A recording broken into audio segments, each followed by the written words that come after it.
et j'ai créé une application qui s'appelle Cirque de Noël, et j'ai créé le premier référendum sur la préservation des animaux dans les cirques. Mmh. Et j'ai fait un c'est vrai quoi la référendum. question? Parce qu'un référendum, c'est une question oui-non. Donc, c'est quoi la question? La question, c'était... Alors, j'ai pas posé la question oui-non, j'ai posé la question quel est votre animal. Alors, en plus, je présente mes spectacles. Donc, j'ai posé la question telle qu'elle, elle est disponible, on peut la télécharger. De toute façon, c'est quel est votre animal préféré au Cirque de Noël? J'ai dit à chacun de mes spectacles, à chaque spectateur, si vous votez pour chien, cheval, tigre ou aucun, si vous votez pour aucun, j'enlèverai tous les animaux de la piste dès l'année prochaine. Et donc... Si vous votez sur tigre, je garderai tous les animaux. Les chiens et cheval, je garderai que les animaux domestiques. Et qu'est-ce qu'il en est ressorti finalement? Que voilà, les gens veulent des animaux dans les cirques, c'est ça?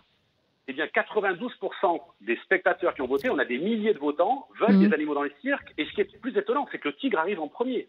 Christophe Marie, je vais faire réagir Christophe Marie de la Fondation Brigitte Bardot. En fait, effectivement, si vous demandez au public du cirque s'il veut du cirque avec animaux et voilà qu'il est venu pour ça, on se doute de la réponse. Mais en revanche, ce qui est extrêmement important, c'est de voir dans quelles conditions ces animaux sont détenus.